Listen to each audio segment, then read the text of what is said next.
எதிர்கட்சிங்க எல்லாம் வந்து பிரிஞ்சு கிடக்கு அப்படின்னு ஒரு மெதப்புல இருக்காங்க. எதிர்கட்சிங்க வந்து ஆளுங்கட்சி மேல அதிருப்தியில இருக்காங்க அப்படின்னு அவர் ஒரு மெதப்புல இருக்காங்க. இரண்டு கட்சியுமே சமநிலையில இருந்து ரெண்டு பேரும் ஒரு மெதப்புல இருக்காங்க. ஆனா அது இரண்டு கட்சி மெதப்புல போற அந்த கப்பலை ஓட்டுற கேப்டன் கட்சி வந்தாதான் அந்த கப்பலை சரியாக ஓட்ட முடியும். அது திமுகவுக்கும் பொருந்தும் அதிமுகவுக்கும் பொருந்தும். தேமுதிக வந்து பேரம் பேசுறாங்க, அவங்க பணம் பணம்ன்றாங்க. டேய் கொடுத்து கொடுத்து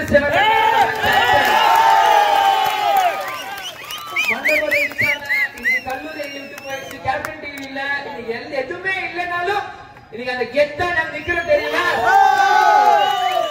கேப்டன் எங்களுக்கு கொடுத்த தைரியம் இன்னும் எங்களுக்குள்ள இருக்கு. இப்படிதான் நம்ம எல்லாரும் குடும்பத்திலயும் விஜயகாந்த் பயன்படுத்த எக்ஸ்ட்ரா 2 கை 2 காலா, நானும் அதே மனுஷன் தானே, அதே மூலியமான நானும் அப்படியே நானும் இருக்கேன். எனக்கும் சில ஆசைப்பாசைகள் இருக்கும்ல. இந்த வயசுல அப்படி போனோம், இந்த வயசுல இப்படி இருக்கும்ட்டு. எங்க அப்பா என்ன 6 வாட்டி சிஎம் இருந்தாரா, எங்க தாத்தா 6 வாட்டி சிஎம் இருந்தாரா, இல்ல தேமுதிக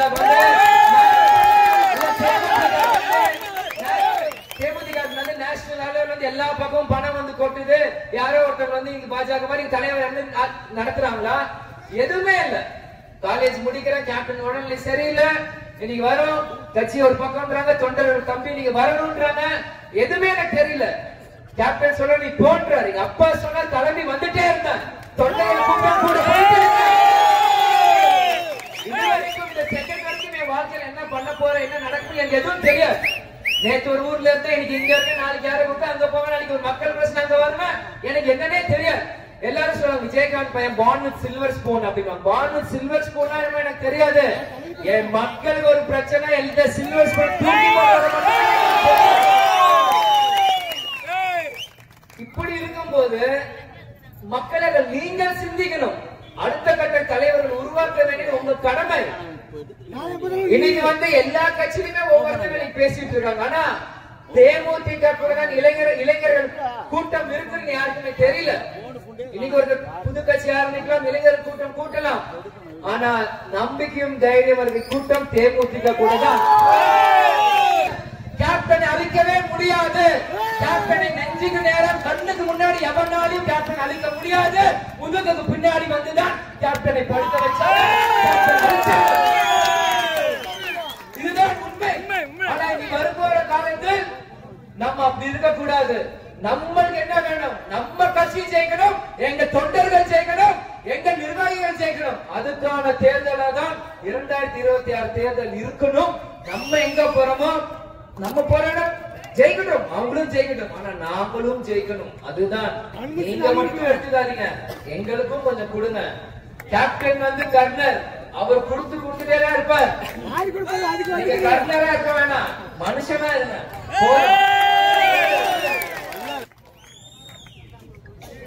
விஜய் பிரபர் என்னப்பா சென்னையில இருக்காரு, படிச்சவரு, அவர் சும்மா பேசிட்டு போறாரு மட்டும் தயவு செஞ்சு யாரும் தப்பு கணக்கு கூட பண்ணிடாதீங்க.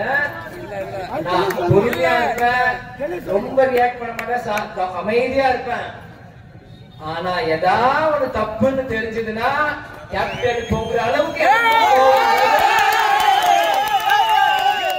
நியாயத்து பக்கம் தான் நிற்பேன். கேப்டன் மாதிரியே தான், தோரையில மட்டும் கேப்டன் இல்ல, குணத்திலையும் கேப்டன் தான்.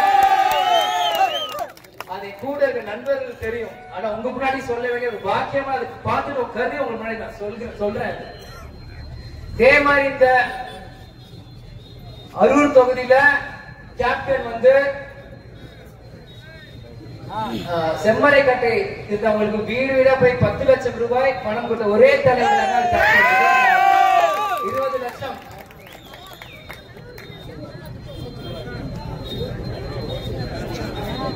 ஊராட்சி மன்ற தேர்தலுமே நம்ம ஜெயிக்கிறோம் தெரிஞ்சு மொத்த ஒவ்வொரு வீடும் அடிச்சு நொறுக்கிறாங்க. அன்னைக்கு கேப்டன் வேஷ்டியை மடிச்சு கட்டி இறங்கி எங்க தொண்டர்கள் கூட நின்று போராட்டம். அதே மாதிரி நான் வேஷ்டி கட்டல, இந்த மாதிரி ஏதாவது பிரச்சனை காலரை தூக்கி விட்டு அரசாங்கம் கொடுத்தாலும் சரி, எங்க கட்சிக்காரர் வீடு வீடா நாங்க வைப்போம். எங்களுக்கு வந்து யார நம்பியும் நாங்க கட்சி ஆரம்பிக்கல, நாங்க இது சுயமா ஆரம்பிச்ச கட்சி. இந்த கட்சி இன்னைக்கு வந்து அரசியல தேமுதிக தான் ஒரு முக்கிய புள்ளி. இன்னைக்கு புதுசா கட்சி ஆரம்பிக்கிறாங்களே, யார் வேணாலும் இருக்கட்டும், அவங்க திமுக பார்த்து ஆரம்பிக்கல, அதிமுக பார்த்து ஆரம்பிக்கல, தேமுதிக பார்த்து ஆரம்பிக்கிறாங்க. அது மக்கள் நீங்க தேமுதிக பார்த்து ஆரம்பிக்கிறாங்க. அதனாலதான் சொன்ன அரசியல முக்கியமான கட்சி, முக்கியமான புள்ளி தேமுதிக. ஒவ்வொரு தேர்தலுமே தேமுதிக சுத்தி தான் அரசியல் நடக்கும். கேப்டன் இருந்தாலும் மறைந்தாலும் கேப்டன் ஆரம்பிச்ச கட்சியை சுத்தி தான் ஒவ்வொரு தேர்தலும் அரசியல் நடக்கும். இன்னைக்கு சீமானன் ஆரம்பிச்சாருன்னா அவர் என்ன அதிமுக திமுக பார்த்து ஆரம்பிச்சாரு, இன்னைக்கு விஜயன் ஆரம்பிக்கிறாங்க. யாரை பார்த்து ஆரம்பிக்கிறாங்க? எல்லாருமே கேப்டனை பார்த்து தான் ஆரம்பிக்கிறாங்க. இன்னைக்கு கேப்டன் வசனங்கள்ல திரும்பியும் எல்லாருமே பேசுறாங்க. யாரும் ஒரு புதுசா பேசல. கேப்டன் என்ன பேசணும் இனிதான் மத்தவங்க பேசுறாங்க. ஆனா கேப்டன் எங்கேயும் போல. கேப்டன் சொல்லி கொடுத்தது அவர் ஆரம்பிச்ச கட்சி இங்க இருக்கு, நாங்க செய்யறோம், இங்கதான் இருக்கோம், எங்கேயும் போக மாட்டோம், எவனையும் விடவும் மாட்டோம். எங்க தலைவர் எங்க அப்பா பேசுறது எல்லாமே. என் கையில ஒரு பேப்பர் இல்ல, என் கையில ஒரு பேப்பர் இல்ல. முதல்ல 2017 நான் 25 வயசுல ஆரம்பிச்சேன். முதல் அரசியல் மேடையில் ஏறினாலே 25 வயசுல. அன்னில இருந்து ஒரு பேப்பர் இல்லாம தான் நான் பேசுறேன். இது நான் வேற யாருமே குத்தம் நீங்க நினைக்காதீங்க. அரசியல் என்பது தேமுதிக அரசியல் என்ன நான் சொல்றேன். மனசார உணர்வோட நம்ம மைக் முன்னாடி நாங்க பேசுறோம். சும்மா பதவிக்காகவும் பணத்துக்காக முன்னாடி நாங்க பேசல, பேசல. இங்க வழி கேப்டன் உழைச்ச உழைப்புக்கு அங்கீகாரம் கிடைக்கல. கேப்டன் அவரை விட்டுட்டு போயிட்டார். அந்த வழியில நாங்க பேசுறோம். மக்களுக்கும் அரசாங்கத்துக்கும் நடுவுல ஒரு பிரிட்ஜ் ஒண்ணு இருக்கு. அந்த பிரிட்ஜை தேமுதிக நிக்க வைங்க. கரெக்டா அந்த மக்கள் அரசாங்க பணம் மக்களுக்கு போய் சேரும். ஒரு நல்லவனை நிப்பாட்டினீங்கன்னா, ஒரு திருட்டாவளை நிப்பாட்டினீங்கன்னா டேம் மாதிரி அணையை கட்டிடுவாங்க. வர காசு அப்படியே நின்றுரும், அப்படியே சுரண்டு ஓடிடுவோம். எந்த அணையும் கட்டாம கடல் மாதிரி விடுங்க தேமுதிக காரங்க.